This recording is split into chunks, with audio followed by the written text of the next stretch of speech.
Seja bem-vindo a mais um vídeo do Cortes da Palavra de Deus. Antes de continuar, deixe um like nesse vídeo e inscreva-se no canal para continuar recebendo novos vídeos. Eu quero tomar essa declaração de Jesus, que numa conversa com os judeus que envolvia a questão das tradições, ele simplesmente dispara: bem profetizou Isaías a respeito de vós. Isaías falou cerca de 700 anos antes de Cristo. Eu particularmente não creio que Jesus está dizendo: olha, 7 séculos atrás Isaías profetizou só a respeito de vocês, essa geração.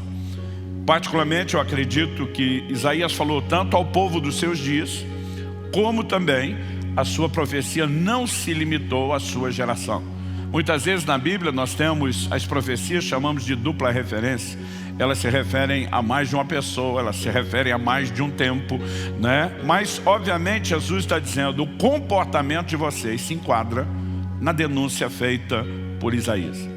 E ao mencionar esse texto e essa porção das Escrituras, né, registrado lá em Isaías, no capítulo 29, no verso 13, Jesus nos mostra algumas coisas importantes. Em primeiro lugar, ele mostra que a adoração não deveria ser apenas um culto externo, né? Quando eu era garoto, eu lembro de uma professora que corrigiu os alunos dizendo que nós estávamos numa aula de corpo presente, né? Ela dizia: olha, a carcaça, o corpo de vocês está aqui, mas a mente está bem distante.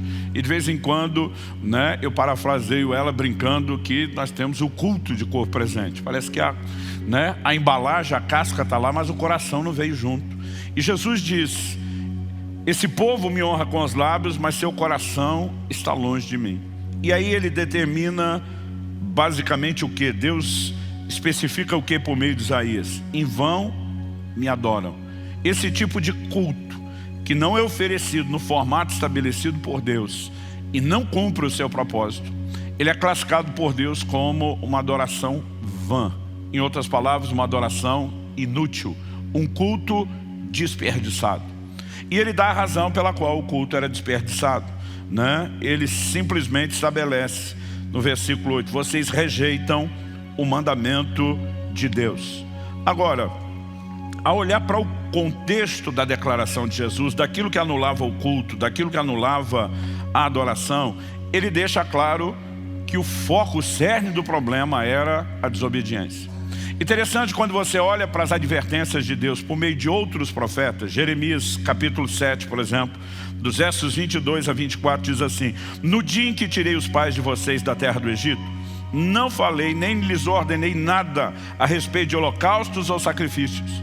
Mas o que lhes ordenei foi isso: deem ouvidos à minha voz e eu serei o seu Deus, e vocês serão o meu povo. Andem todo o caminho que eu lhes ordeno, para que tudo lhes vá bem. Mas eles não quiseram ouvir, nem atenderam, porém andaram nos seus próprios conselhos e na dureza do seu coração maligno.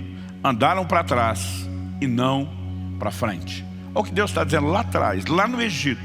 Quando eu os resgato como povo, para que vocês sejam meu povo, Deus diz: eu não falei nada a respeito de sacrifício. Sabe o que Deus está dizendo? Eu nunca pedi adoração para vocês. Deus está dizendo: sabe o que eu pedi lá atrás? Eu pedi obediência. Eu pedi que vocês ouvissem a minha voz. Eu pedi que vocês andassem no meu caminho. Em outras palavras, ele está dizendo: o que adianta vocês me oferecerem a adoração que não foi requisitada, sem oferecer a obediência que foi pedida desde o início? Isso me faz entender que na vida cristã, obediência é mais importante que a adoração. E a questão não é tentar comparar o peso de cada um, é porque sem obediência, a adoração não tem nenhum valor. Ela perde completamente o seu efeito. Ela não cumpre o seu propósito. O tema da minha mensagem hoje é adoração inútil. E a ideia não é ensinar você a inutilizar a adoração, é justamente o contrário. Por meio de reconhecermos essa verdade na Bíblia, né, nós precisamos evitá-la. Mas eu gostaria de compartilhar com vocês aqui um breve histórico, um breve briefing de como Deus começou a falar essas coisas comigo. Há 15 ou 16 anos atrás, a igreja começou em 2005, isso deve ter acontecido entre 2006 ou 2007. Eu me lembro de uma ocasião que eu estava lá no meu tempo devocional, lendo a Bíblia, e eu percebi que quando Deus envia Moisés a Faraó, dizendo: deixa meu povo ir para que me adore, primeiro Faraó tenta dissuadir da ideia de adoração. Mas como Moisés não volta atrás e começa a ser um instrumento de Deus para liberar juízo às pragas, ele tenta por 4 vezes oferecer o que eu classificaria de contrapropostas, né, para Moisés em relação a negociar esse aspecto do povo ir adorar a Deus. Interessante que a saída do Egito é uma figura da nossa redenção. Isso é indiscutível. Jesus é chamado por Paulo, na carta aos Coríntios, de o nosso Cordeiro Pascal. Ele está dizendo, Cristo está para nós como o Cordeiro da Páscoa estava para eles. O que aconteceu na noite em que celebraram a primeira Páscoa? Deus os tira do Egito, eles são libertos da tirania de Faraó que os escravizava, e eles agora passam a ser o povo de Deus. O que é que aconteceu comigo e com você em Cristo? Deus nos arrancou, diz Colossenses 1,14, do império das trevas, da tirania de Faraó, e fez de nós o seu povo. Quando eles saem do Egito e chegam no Sinai, Deus faz declarações sobre eles, como povo. Quando a gente olha para a igreja, nós vemos Deus repetindo exatamente as mesmas declarações. 1 de Pedro 2,9, vós sois a nação santa, a geração eleita, o sacerdócio real, o povo de propriedade exclusiva. Deus simplesmente repete as mesmas declarações. A saída do povo de Israel do Egito é uma das grandes figuras da redenção que Deus operou nas nossas vidas. E quando eu estava lendo aquilo, na minha mente pensando, figura de redenção, as contrapropostas de Faraó, eu brinco que pregador às vezes tem um problema. Deus mal começou a falar alguma coisa com ele, já puxa um pedaço de papel e começa a anotar e preparar alguma mensagem. E quando estamos conversando, por exemplo, só com pastores e pregadores, eu ainda brinco e digo assim, e quem nunca fez isso que atire a primeira pedra. Mas eu lembro que eu puxei uma folha, e porque a ideia do que eu estava meditando era redenção, eu escrevi em cima um título que eu imaginei que seria um bom título para a mensagem, Redenção Incompleta. E peguei aquelas 4 contrapropostas de Faraó como uma tentativa de anular aquela obra da redenção. Eu anotei aquilo tudo e eu fiquei tão empolgado com a forma como eu tinha organizado aquela mensagem que eu estava ansioso, eu não via a hora de pregar e de compartilhar aquilo com o povo. E eu lembro que no domingo seguinte, nós ainda tínhamos um culto só no domingo à noite. Eu estava só esperando a hora de compartilhar. E quando finalmente chegou o momento de eu subir ao púlpito, no momento que eu estava indo até o púlpito, o Espírito Santo fala comigo, não é hora de pregar essa mensagem. Ela não está completa. Você não entendeu o cerne da mensagem ainda. E eu tomei um susto. Eu achei que ela estava tão legal. E eu tomei um susto. Primeiro, porque eu não tinha outra coisa pronta e preparada, né? E aquele era um momento de depender de Deus e entender o que é que Deus queria. Segundo, eu fiquei dizendo, como que eu não entendi o cerne da mensagem? Mas algo que eu tenho aprendido é obedecer a liderança do Espírito Santo. Então não toquei no assunto e eu comecei a orar. Eu não sei quanto tempo, eu acredito que foram alguns meses. Eu fiquei orando em cima daquilo. Senhor, abre os meus olhos, eu quero entender. Abre os meus olhos. Nada parecia acontecer depressa. Mas eu lembro de uma noite que eu fui dormir muito tarde. Esse é um hábito que eu mudei nos últimos anos. Mas eu sempre tinha dificuldade de deitar, botar a cabeça no travesseiro, a menos que eu estivesse morto de sono. Naquele estado assim que você sabe que você apaga no primeiro minuto, né? Outro dia alguém falou, pastor, por quê? Eu falei, porque eu não gosto de ficar pensando no travesseiro. Eu prefiro pensar de pé, né? Se para ficar lá rolando sem dormir, eu prefiro estar fazendo outra coisa e pensando. Então, eu lembro que eu fui dormir tarde e eu estava muito cansado. E já naquela expectativa, a hora que eu encostar no travesseiro eu apago depressa. Mas tão logo eu botei a cabeça no travesseiro, é algo até difícil de explicar. Eu não estava mais acordado, mas eu não estava dormindo. É muito difícil explicar isso.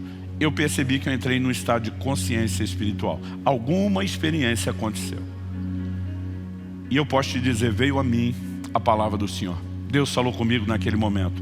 Pastor, tenta descrever isso. Eu diria que era parecido com um sonho, mas não era um sonho, né? Aquilo era muito claro, era muito nítido, era muito real.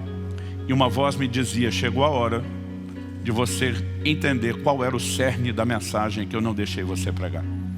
E ele diz, o foco da mensagem não é redenção. O foco da mensagem é adoração. Quando eu ouvi aquela declaração, a minha reação foi, me ajude a entender. Não foi debater no sentido de não, eu estou certo, o senhor está errado, porque eu sabia que com aquela voz não se discute. Mas assim, me ajude a entender, porque toda a figura da saída de Israel do Egito é uma figura de redenção. como que o Senhor me dirige a falar dessas coisas, mas o cerne da mensagem é a adoração. Aquela voz diz assim: a redenção, obviamente, não pode ser tirada do pacote. Mas qual é o propósito da redenção? E aquela hora eu fiquei mudo. Na minha cabeça, poxa, Deus quer nos tirar da escravidão, quer que a gente seja o seu povo. Eu não sabia o que responder. Aquela voz respondeu: o propósito da redenção é a adoração. E quando falou isso, é quando passasse o filme na minha frente, o Senhor falando com Moisés lá na sarça. Isso particularmente está registrado no livro de Êxodo, no capítulo 3, no verso 18. Qual era a mensagem a ser levada a Faraó? Deixa meu povo ir para que me adore. O propósito da redenção era levá-los a um lugar de adoração. Naquela hora eu pensei, toda a tipologia do Antigo Testamento, ela tem esclarecimentos no Novo Testamento. Como chamar Jesus de o Cordeiro Pascal. Você não inventa qual é a interpretação da tipologia. Quando eu pensei isso, aquela voz me citou um texto, e eu nem lembrava que estava na Bíblia. Eu lembro que depois da experiência eu levantei e fui procurar. Mas ele dizia, na profecia de Zacarias, pai de João Batista, quando ele está anunciando não apenas o ministério do filho, João Batista, mas ele como um precursor do Messias que está chegando àquele novo tempo. Ele declara, eu vou ler para você Lucas capítulo 1, versos 74 e 75. O texto diz, de conceder-nos que livres das mãos dos nossos inimigos, o adorássemos sem temor, em santidade e justiça diante dele todos os nossos dias. O anúncio é, o Messias vem nos libertar das mãos dos nossos inimigos, redenção, para que nós possamos adorá-lo sem temor, em santidade e justiça.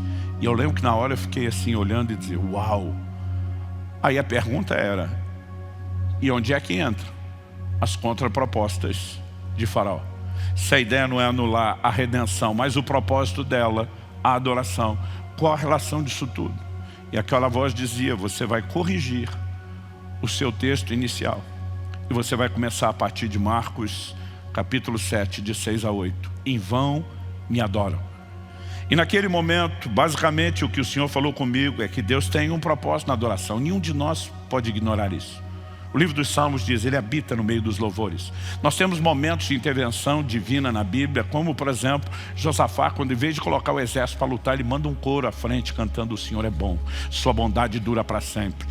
Porque uma palavra foi liberada, nessa batalha vocês não vão ter que lutar, vocês vão ficar parados e vão assistir o livramento do Senhor enquanto eles adoravam. Deus fez todo o trabalho sozinho. Nós podemos viver coisas extraordinárias na adoração e Deus tem um propósito nela, mas eu e você precisamos entender que mais do que qualquer outro benefício, a razão da redenção, a razão primária, é porque Deus criou o homem para ter comunhão com ele. Lá no Éden, eu brinco que Deus visitava o casal todo dia, que ele não respeitou nem a lua de mel dos dois.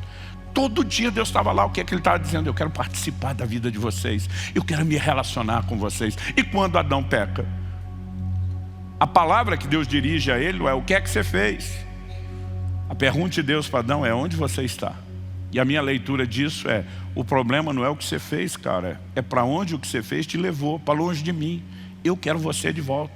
E aí nós pregamos uma redenção que leva o homem ao perdão do pecado, que o tira do lugar da condenação, para que ele não se perca eternamente, mas não restaura a comunhão. E algo que eu e você precisamos entender é que por meio da adoração, e Deus não estabeleceu um padrão de adoração porque ele seja carente, porque ele tem algum problema de autoestima, porque se eu e você não ficar elogiando ele todo dia, ele não vai se sentir um Deus bom o suficiente. A Bíblia diz que ele é completo, absoluto em si mesmo. Paulo pregando em Atenas, em Atos 17, ele diz que Deus não é servido por mãos humanas como se necessitasse de alguma coisa. Deus não precisa do meio do seu culto. Mas o culto é a forma através da qual nós nos conectamos. Mas ele anseia a nossa comunhão. Quem está acompanhando isso? Então, quando você começa a entender esse desenho, você vai perceber por que é que Satanás se opõe à adoração, ou tenta impedi-la, ou se não conseguir impedi-la, ele tenta anular o seu efeito. Não é porque ele está tentando roubar de Deus alguma coisa, mas ele também quer nos roubar daquilo que Deus gostaria que eu e você experimentamos por meio da adoração. Então eu quero que a gente possa olhar para essas 4 propostas rapidamente, ou contrapropostas do faraó, e a gente entender o que é que aconteceu. Em Êxodo, no capítulo 8, no verso 25, então, os capítulos 3 e 4 de Êxodo, Deus fala com Moisés na sarça. No 5º, ele já vai ao Egito e começa a confrontar Faraó, deixa meu povo ir. A reação inicial dele é, esse povo deve estar muito desocupado para estar pensando em adoração, vamos encher eles de serviço. A ideia inicial é dissuadir. Moisés diz, olha, ninguém vai desistir.